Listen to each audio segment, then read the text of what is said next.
Brothers and sisters, we are happy to be here with you tonight to speak to you about a number of issues relating to our struggles in Barbados within the labor movement. Also, we will extend our solidarity with the people of Haiti, Cuba, and we will be very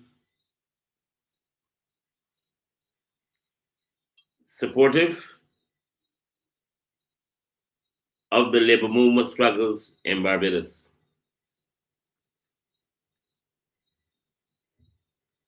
As the second vice president candidate in the National Union of Public Workers, I spent some time visiting some of our brothers and sisters within the public service. This morning, I visited the sanitation workers, and the sanitation workers are calling for the opportunity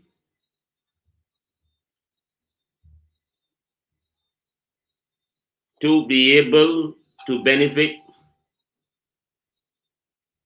from better working conditions.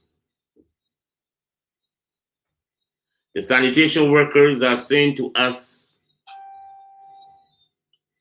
that their post is a very important post in Barbados. And I am in agreement with them because the sanitation worker for us are medical workers. And when I say that they are medical workers, I am saying to you that the doctors and nurses treat you when you're sick. But the sanitation worker creates the conditions to prevent you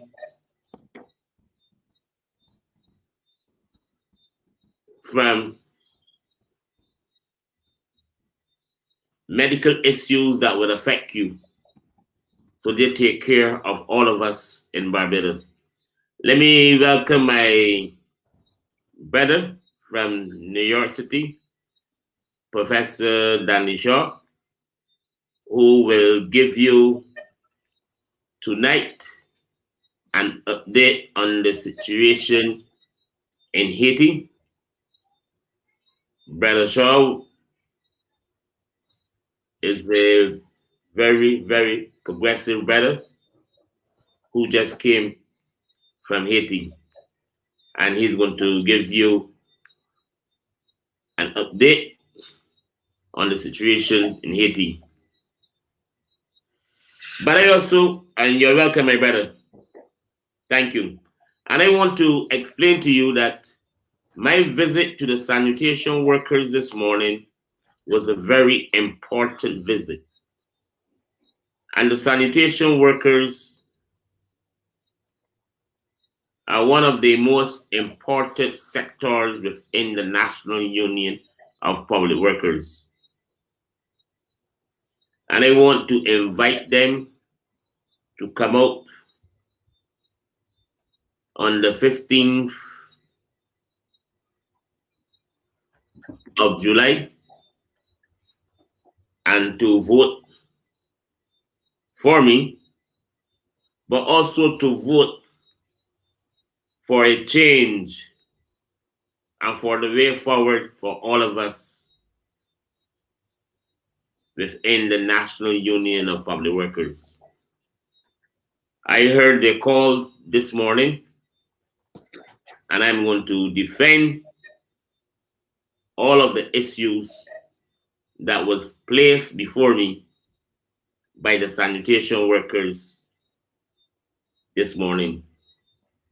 I also spent some time with the school meals workers, and the school meals workers explained a number of their issues. But to be brief,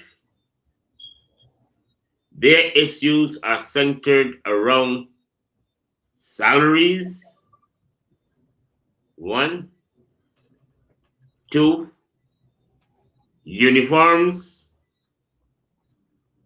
and heavy duty shoes to protect their feet at the school meal service, both for male and female. Then I also went to the cemetery to visit the cemetery workers that are part also of sanitation. I will go back tomorrow, but some of their issues are centered around equipment and safety clothing. So this is a battle for our union, and we must represent those workers. But before I go any further into my presentation, I would now like to invite Professor Danny Shaw from New York City, who was in Haiti, and I think also in the Dominican Republic, to give us an update and to explain to us what is happening within Haiti, our sister Caribbean country. Brother Shaw.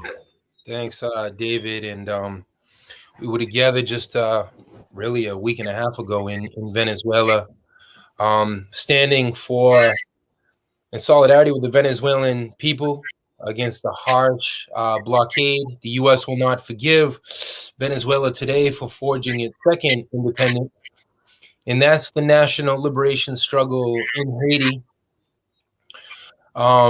The assassination of Jovenel Moise objectively did not change anything in Haiti.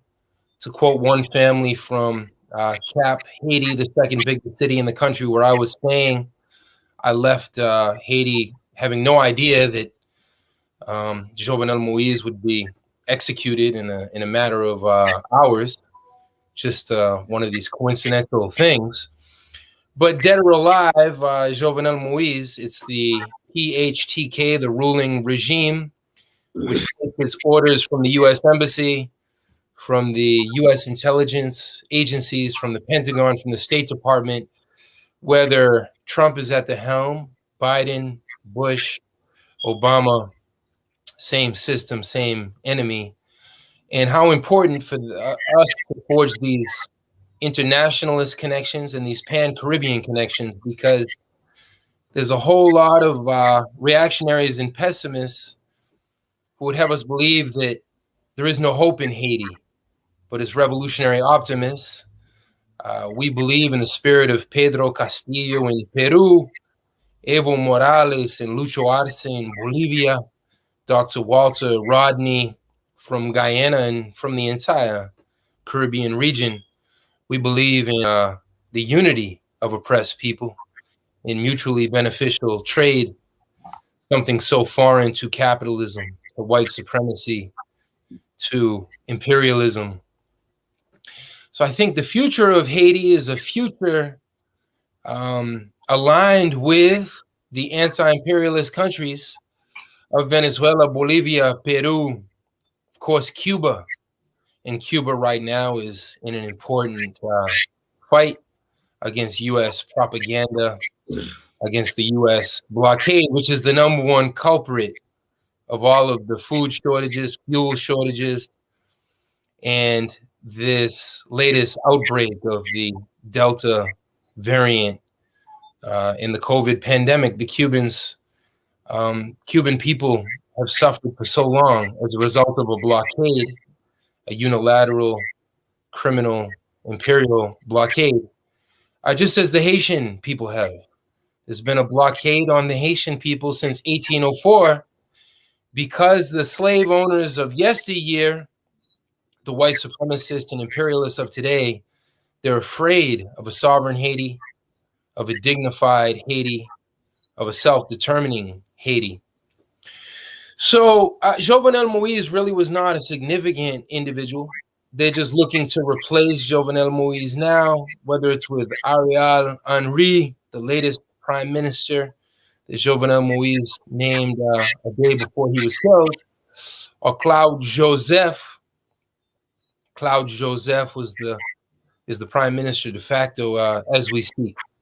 In terms of who done it, who killed Jovenel Moise, they ran this story all day today in the Miami Herald and across all the newspapers of the U.S. that they're now pinning it on this U.S.-based Haitian doctor who supposedly was in touch with these 26 Colombian paramilitaries.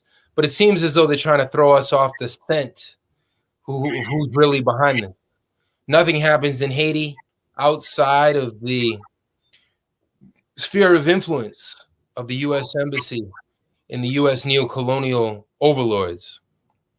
So we can have no doubt that the U.S. was in touch with these Colombian paramilitaries, just as they were in doubt with the U.S. with the Colombian paramilitary mission in May of 2020, just a year ago, to assassinate the sovereign president, the democratically elected president of Venezuela, Nicolas Maduro.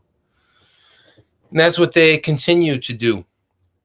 No country in all of the Western Hemisphere functions as more of a U.S. beachhead, as more of a giant U.S. military base of operations than Colombia.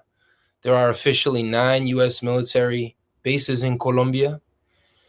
U.S. troops are frequently deployed across Colombia and mobilized on the border with Venezuela.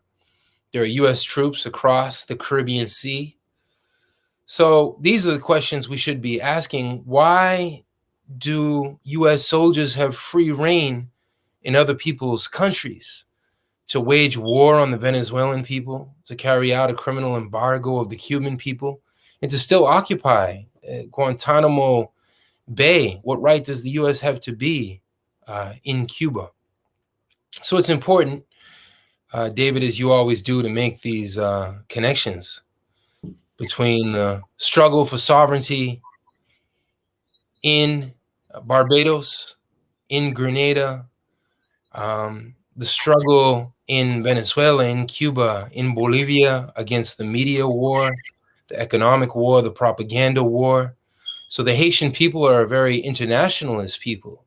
And they're asking this question: how come we have to be aligned and under the thumb and under the boot of the United States and their regional proxy powers like Colombia, like the Dominican Republic? Why can't we decide who we want to work with? Why can't we be in the Bolivarian camp? Why can't we forge a new relationship with the Chinese, with the Russians, with the Vietnamese? So in terms of understanding the irrepressible hope that exists in Haiti, we have to understand that Haiti's path forward will be forged shoulder to shoulder in the Pan-Caribbean spirit, in the spirit of Dr. Walter Rodney, so many others who fought and gave their lives for Pan-Caribbean unity, the contributions of Chetty Jagan as well from the Caribbean, and Marcus Garvey and Michael Manley, and so many other poets and architects of a Caribbean destiny based on unity, not based on exploitation. So I'll with 2 or 3 more minutes about my relationship to Haiti. I was teaching in the Dominican Republic, and I saw the everyday apartheid conditions, the abuses against the Haitian people carried out by the Dominican government, the Dominican state, the Dominican military and police. This was in 1997 and 1998. And that's when I became a student of Haitian Creole and of the Haitians' historic ancestral struggle for sovereignty. So I've been back and forth to Haiti, both when I lived in the DR and now based here in New York City. And the Haitian people have never stopped coming out into the streets against U.S. imperialism, against white supremacy in the international, in its international expression. And the Haitian people continue to fight. Right now, there's a 14-day state of siege, state of emergency in Haiti. So the anti-imperialist movement right now is buying their time to see if it is safe to come into the streets. They were supposed to march on Wednesday and on Thursday, culminating in a larger march supported by the anti-imperialist movement here in New York and in Miami and on the international stage on Sunday. But Claude Joseph and the PHTK, the ruling neoliberal bald-headed party, declared this state of emergency, meaning that the Haitian people couldn't come into the streets. Right now in Haiti, gasoline is at $10 per gallon. There's massive shortages.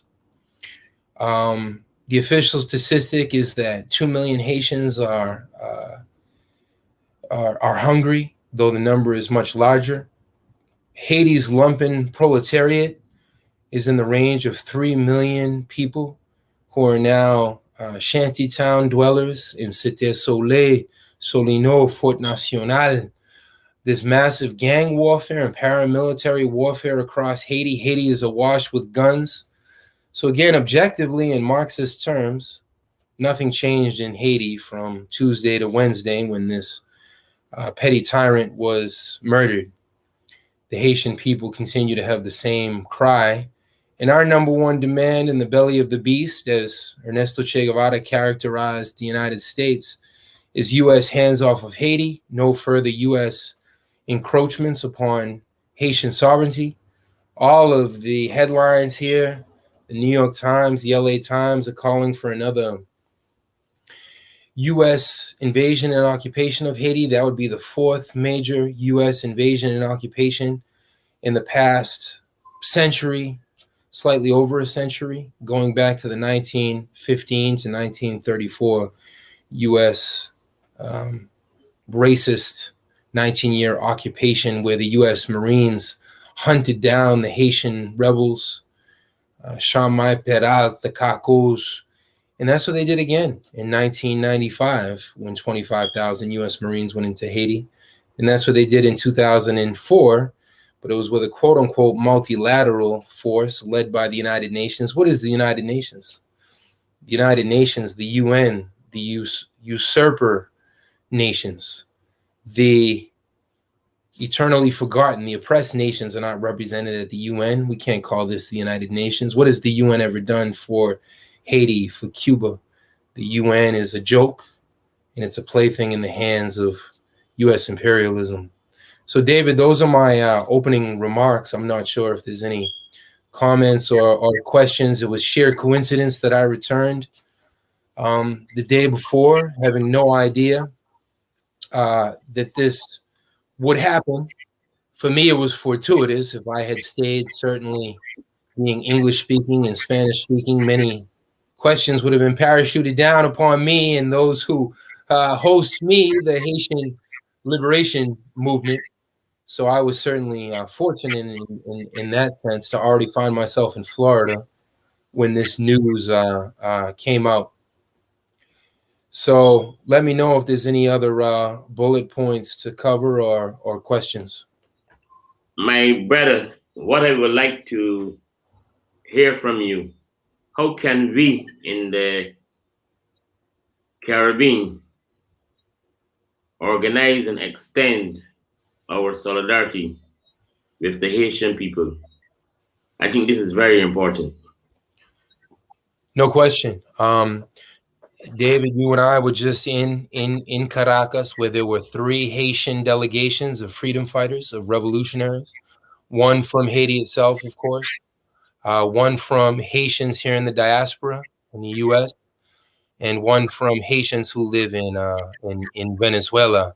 And there are scholarship students and students of international affairs. And the Haitian people feel the everyday act of solidarity coming from Jamaica, Barbados, Grenada, and beyond. I think education, I think popular education is step one. How can we set up workshops and teach-ins where we cover the true, rich history of Haiti and anti-imperialist, anti-racist history? Certainly the progressive governments of the region, from St. Vincent and Grenadines to all the other progressive governments. There's certain material forms of solidarity that are necessary. Cuba has led the way. Cuba has sent international medical missions to Cuba all these decades. And Venezuela has led the way, sending Bolivarian journalists who have learned the Haitian Creole language. Certainly, the language can be a certain concrete impediment to everyday solidarity, because if one colony is English speaking and another colony is Spanish speaking, in Haiti it's Haitian Creole, which is really like the other Creole languages of the Caribbean. It's an African derived and African rooted language. But I think the Venezuelan government, the government of St. Vincent and the Grenadines and of Cuba, and the other anti-imperialist governments of Nicaragua and Bolivia, the work that Telesur has done to broadcast the Haitian struggle to the Latin American people. These are some examples of what we can do. I'll put here in the comments, I'll send it off to you and you can repost it, cut and paste, David. But Moligaf, these are the Black Panthers of Haiti. Moligaf are the revolutionaries of Haiti. We have a people-to-people fundraiser. So let's make sure to get that on the live chat on Facebook and YouTube, so people can check out Moligaf, because ABC News and the New York Post, they're not going to talk about Moligaf. They're not going to talk about the liberation movement. So it is incumbent upon us to do that work. Thank you, my brother. We in the Caribbean are very happy, to get this information about what is happening in Haiti. And I think that the Haitian struggle is a very important struggle for all of us.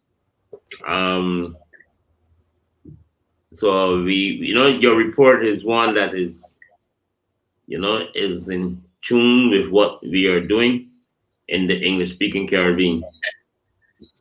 So 100%. Want me to say another word or time up? No, you can. If there's something else you want to say, go ahead. Yeah, I just happen to have 2 books in front of me, so I'll cite these books.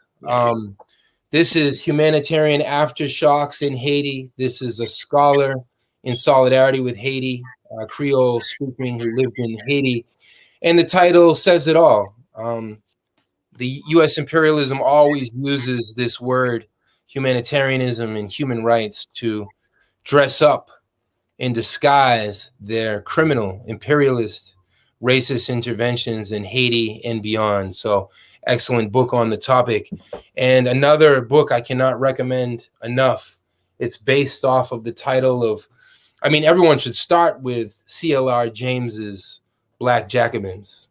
That is the masterpiece by the Caribbean scholar, the Trinidadian scholar. Start with C.L.R. James. And then Gerald Horne builds upon C.L.R. James's scholarship. Gerald Horne, truly a prophet of our age, someone who has produced so much important intellectual work here in the belly of the beast in Texas, which might actually be the belly of the beast, if you will. but at the University of Houston, Dr. Gerald Horne, Confronting Black Jacobins. And what this book does is it charts decades and centuries of racist, imperialist, colonial, and then neo-colonial attacks on Haiti, so that we can come to the correct conclusion that Haiti has never been poor, Haiti has always been exploited. And to ask the very question that the Latin American Peruvian revolutionary Pedro Castillo is asking today, in a country as rich as Peru and in a country as rich as Haiti, how can there be so many poor people? So Haiti's future is bright and it's full of resistance. And we thank the Bajan people for their solidarity. I'll relay on to the Haitian comrades in Creole what you all are doing there in the neighbor island of Barbados. Your struggle is the Haitian struggle. And every time we cut off one octopus's tentacle of imperialism anywhere in the hemisphere or anywhere in the global south, that's an incredible victory for the Haitian people or for the Bajan people. So one struggle, one enemy. Thank you, thank you, my brother, for your presentation and update on the situation in Haiti, because many of us in Barbados were somewhat very concerned about the situation and conditions in Haiti. And we know that we cannot move forward unless we have, a clear understanding and a clear picture in relation to the general situation in Haiti. Because the Haitian people are people that are strong and are people that can defend themselves, but we have a duty and a right to stand in solidarity with them. Brothers and sisters, Roma, is there any questions in relation to my brother presentation online? There any questions?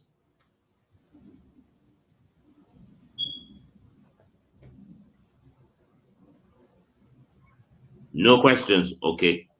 Okay, my brother, then you were very clear with your presentation, and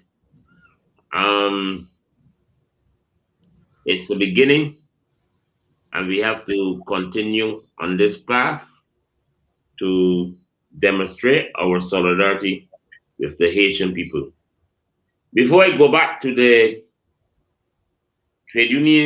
local trade union position in Barbados, there's one other issue that I would like to look at. That is, as General Secretary for the Caribbean Movement for Peace and Integration, and as President of the Cuban Barbadian Friendship Association,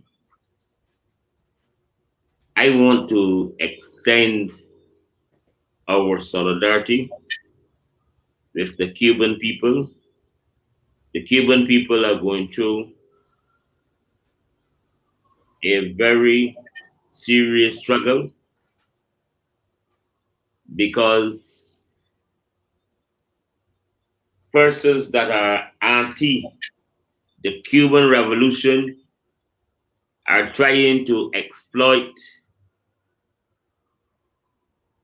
some conditions in Cuba as it relates to the COVID-19 situation. And as the Cuban president explained, they are receiving financial support from institutions in the States to create anti-revolutionary action in Cuba. But I want to make it very clear.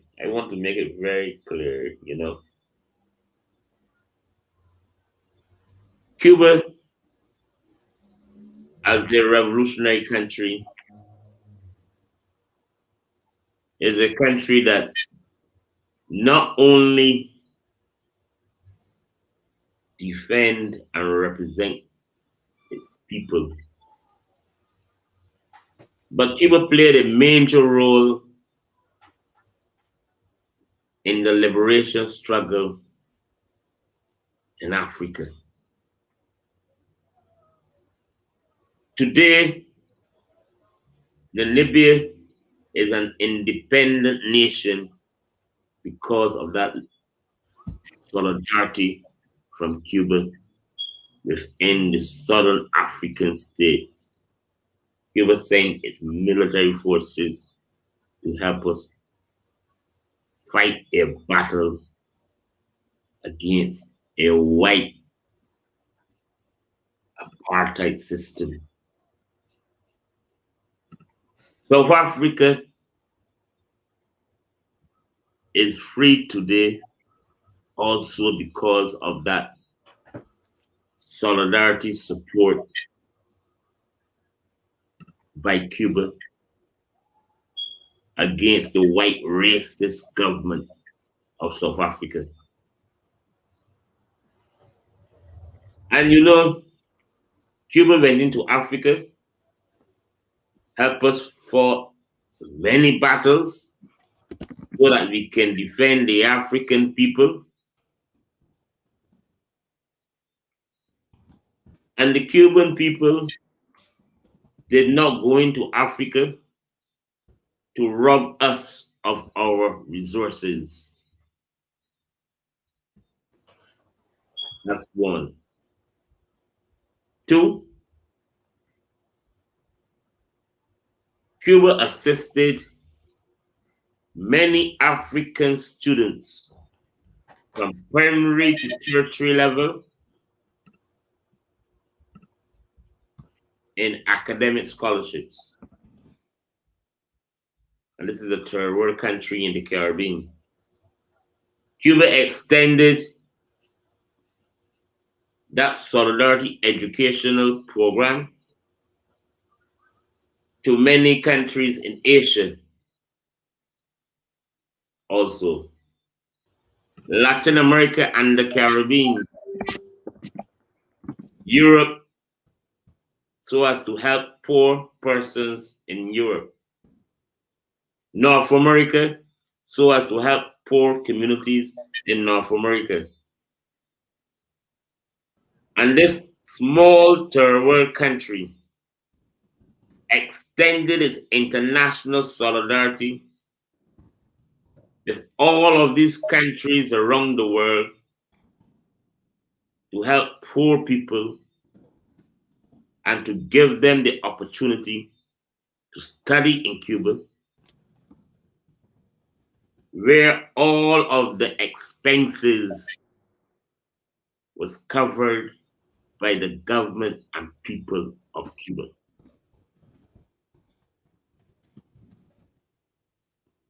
Today, no, let me go there. Every country in the world that goes through a process with a disaster or serious medical problems that cannot deal with those medical issues, Cuba extended its international solidarity. And you have places like Pakistan and I mentioned Africa and so forth already in the Caribbean and Latin America and Pakistan and other, countries around the world. When countries in Africa was suffering with Ebola and everybody ran from them, Cuba ran to them. Now today, Cuba is fighting a battle to help save the poor people of the world from the coronavirus situation. And that Cuba has at this present its medical brigades all over the world. All over the world. I am speaking about Europe. I am speaking about Asia. I am speaking about Africa. And I am speaking about North America, South America, Central America, and the Caribbean, the entire world. Cuba have its medical brigades working towards saving lives. Cuba has also developed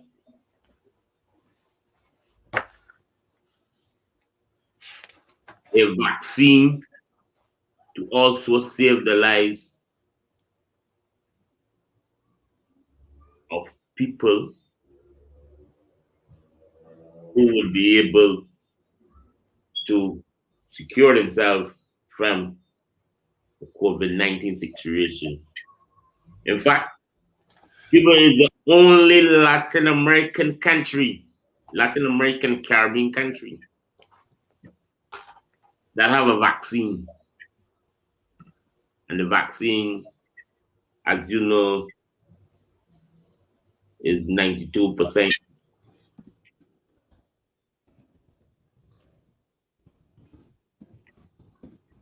positive in the sense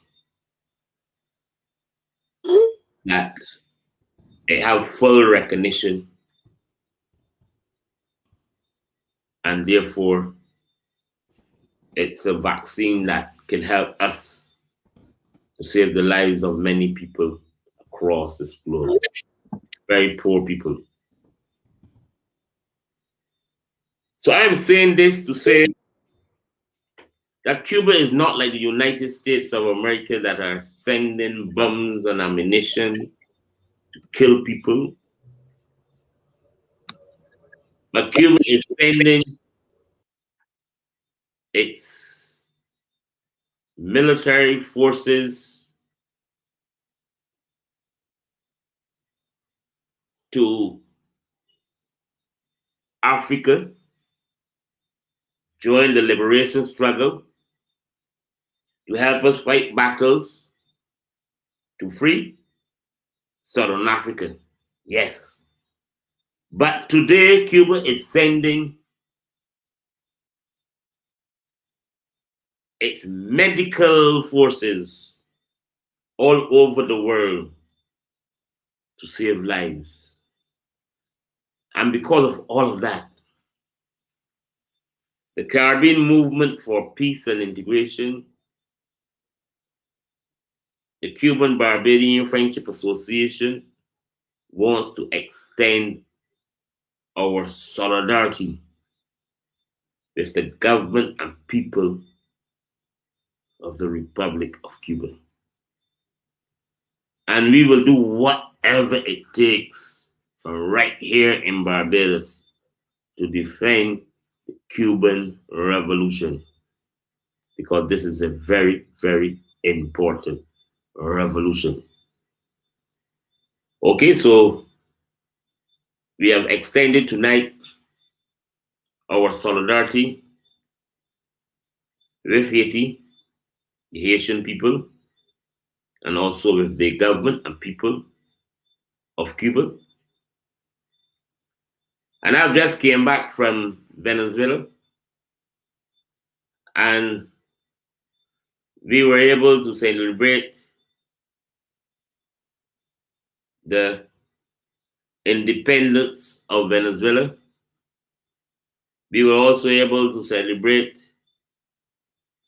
the battle in Caracobo with an international congress for the people. Caracobo. And coming out of that congress, we were able to unite progressive trade unions, progressive organization for civil society, women, youth, indigenous, African descendants, and other sectors. And I think this was a very, very, very important Congress. So our movement in Barbados and the Caribbean, because I represented the Caribbean region at that Congress, we want to say thanks to the government and people of Venezuela for hosting us.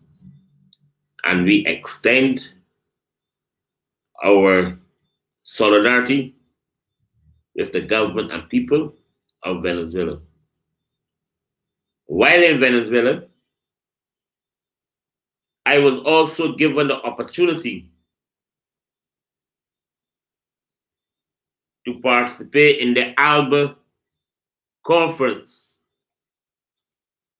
that brought together governments that are part of ALBA. And from our Caribbean region, we had persons like Ralph Gonzalez, Prime Minister of Dominica. We had representation from Antigua, St. Kitts, and Nevis, who were able to speak at the ALBA conference. And I was given the opportunity to represent the Caribbean movement. And one of the main issues that came out of the ALBA Intergovernmental Conference was an issue raised by the Prime Minister of St. Vincent and the Grenadines, Ralph Gonzalez, Prime Minister Ralph Gonzalez. And that issue was that we need to create the conditions for Caribbean people to travel freely around the Caribbean. And Ralph put forward a very strong case. And I hope that the ALBA Bank and ALBA will take this issue very serious. It's an issue where Ralph is saying that we need to create the conditions for us to be able to travel freely within the Caribbean. And he put forward two proposals for us to travel by boat and also by air. And I think that this is a very, very, very, very good recommendation for our region, because we need to create the conditions for the people to be able to move freely,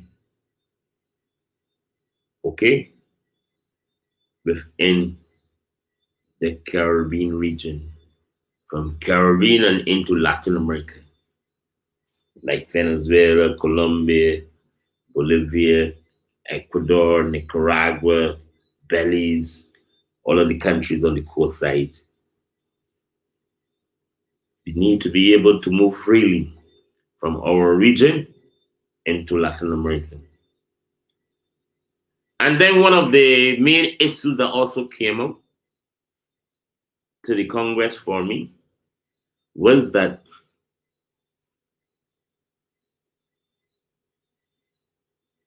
we now have an opportunity to develop a working relationship with African descendants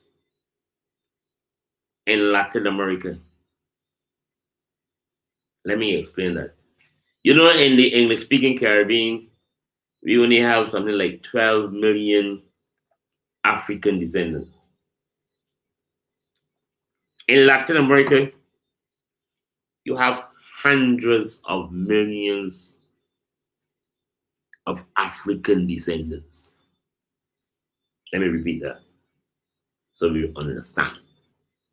In the Caribbean, we only have about 12 million African people in the English-speaking Caribbean.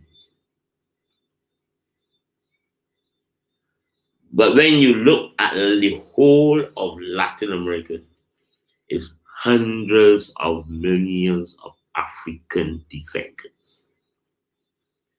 And you know that there's no connection between us and them. Well, that Congress for the people of the world, okay, that Congress created the conditions for us to meet African descendants from Venezuela, from Colombia, from Ecuador, Nicaragua, and other areas in Latin America. And then there's the organizational structure for us to work together as Afro descendants in the Americas and throughout the world. So you know what is happening? We are building relationships that can relate to trade, economics, cultural exchanges, business relationships, trade union relationships, political parties relationships, social movements relationships. That's what we are building among the Afro descendants community in the Americas, coming out of the Congress in Venezuela. And I think that is a very, very, very, very important process for African descendants in our region.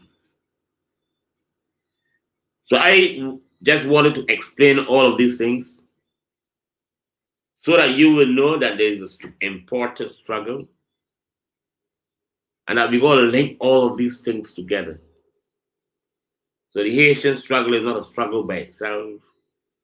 The Cuban struggle is not a struggle by itself. Okay? It's a struggle that all of us that are progressive must be involved in. You know? And I want to, to also explain that I am offering myself as second vice president for the post as second vice president for the National Union of Public Workers. And I want to encourage public officers in Barbados to support me. I want to explain to you that I am a man that is committed to the struggle. And if I am elected, I will be there. And if I am not elected, I will still be there because I am committed to the struggle. But I am asking persons not only to vote for me, but to vote for an agenda and to participate in a process for us to develop ideas for revolutionary changes in Barbados that will benefit the working classes and the public officers in Barbados. So I am saying to the members of the National Union of Public Workers that my number one agenda is one, the establishment of a government of Barbados, National Union of Public Workers, low income housing project for public officers. Now, the reason why I'm saying this is because there are many public officers at the bottom of the ladder. And only today, when I did a tour and met workers at sanitation, the school needs sanitation section of workers in the Westbury Cemetery, workers within the public works, and workers at my office. I realized that this is a major issue for public officers. Public officers want low income houses because many of them cannot go to the major banks in Barbados and get a mortgage so that they can get a house, okay, for themselves and their children and their family. So this is a major area. Then I am recommending again that we look at provisions for academic scholarship program for public officers and their children. Now, the reason why I am putting forward this issue is because we have many public officers in Barbados who would like to organize for their children to go into universities, but they do not have the kind of finances that would allow them to finance such a project. And I have the experience in organizing scholarship programs. From as far back as 1998, I organized for over 200 Barbadian students to study in the Republic of Cuba on academic scholarships for free. So what I'm saying that we need to create the conditions for public officers within the National Union of Public Workers to have dialogue about a scholarship program that will benefit them and their children. And we need to develop working relationships with progressive trade unions in Cuba, Venezuela, United States of America, Britain, Canada, It's 8 o'clock. Other countries. Okay? So for me, that's a major program and an agenda as a trade unionist in Barbados. Then we have the next idea from them coming with. That is for us to develop a national health service plan for all Barbadians and the implementation of a medical insurance program for all workers with the National Insurance Scheme. Now, all I am saying there is that we need to create the conditions for a public-private sector medical treatment program so that working class people can maintain their family doctors that are private, and at the same time they can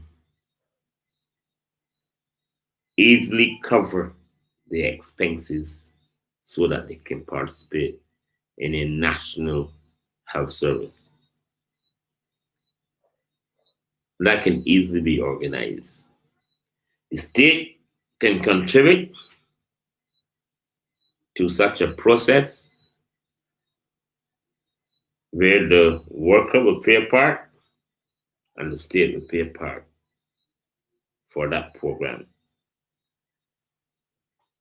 So if I have a special clinic that I am accustomed to, I can still maintain, and go to that clinic. I can still maintain my relationship with that clinic and go to that clinic. And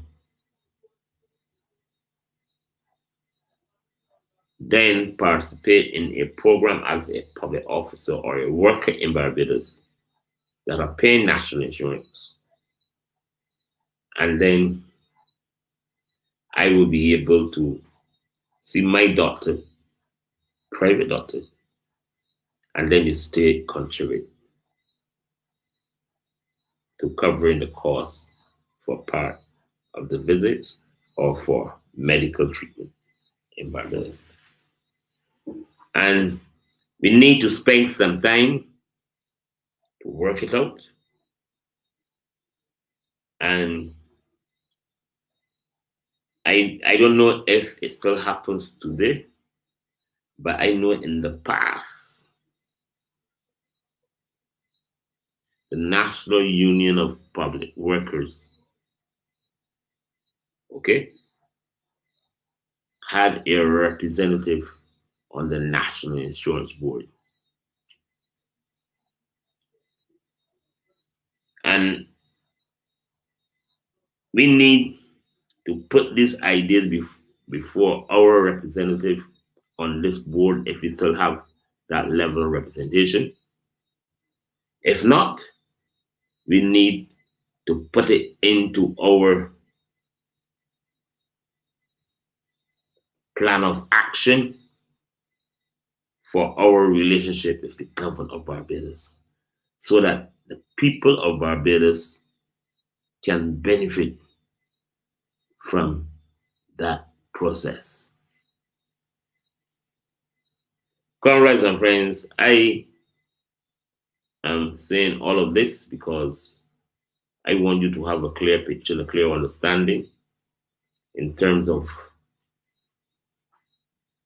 what is my agenda within the National Union of Public Workers campaign. I am not just running to win a seat or to become the second vice president, but I am in this for a lot more. To create the conditions for the empowering of our members, to create the conditions for us to bring about changes for our members, to offer a new alternative for the NUPWA. I am not in this just to win a post. I am in this to organize, mobilize, and to create the conditions for public officers to develop better opportunities and for us to have a better standard of living. And I see this as a very important struggle comrades and friends. So I want to end by saying, because one or two other persons were supposed to come on and to address you, but I haven't seen them.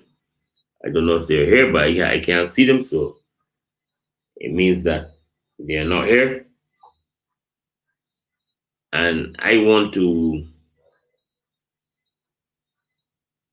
to say thanks to the organizers for this session. I think it is a very important session. And I hope that we can organize ourselves in a way that many Barbadian people can come in tune with what we are saying here tonight, what we are defending here tonight, what we are proposing here tonight, because this is no joke. This is a serious agenda. I visited some workers today, and the workers see themselves at the bottom of the ladder, and sometimes they believe that people are stepping on them. So we have to change the image of the National Union of Public Workers. Every worker within this union is an important worker and an important member of this union. So if this member is a member of the staff at NCC, he or she, okay, is a member of a union that respects the image, that respects them, that see them as important members, so that all members of the union are not lower or higher. We are all the same. Okay? And that's the kind of movement, trade union movement, that we have to create in Barbados. That we respect each other and that we see every member as our brother and sister within the National Union of Public Workers. So I want to end by saying, comrades and friends, brothers and sisters, that I am asking you to join us, Team Workers' Interest Now. I am asking you to vote on the election for all of our members. Okay? Ramat, can you put up for me the posters of each of our candidates, please? Can you put up the posters for me?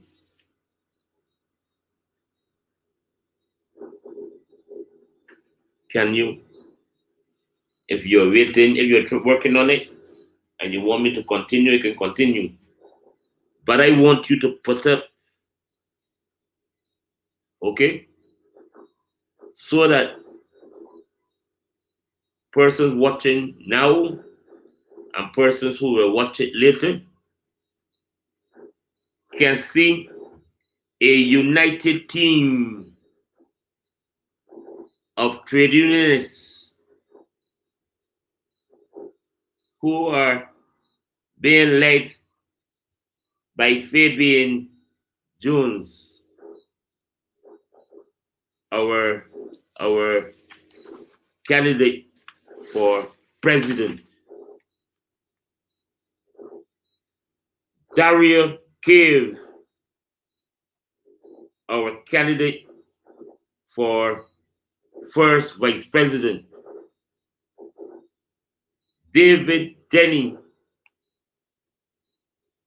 our candidate for second vice president. And Melita King, our candidate for third vice president. Comrades and friends, this is a very important team, a progressive team, a team for the future, and a team for the union, a team with an agenda for workers' interests now. I repeat, workers' interests now.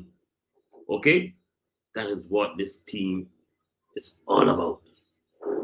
So, comrades and friends, brothers and sisters, I want to say thanks to you for being here with me. I thought that my brother would have been able to bring on the song, but not the song, the videos and the photos, but it don't seem like it is possible, so we have to move on.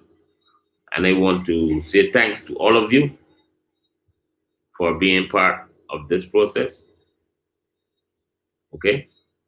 So long live our battles, long live our relationship with Cuba, Venezuela, Nicaragua, Bolivia, St. Vincent, Dominica, and others.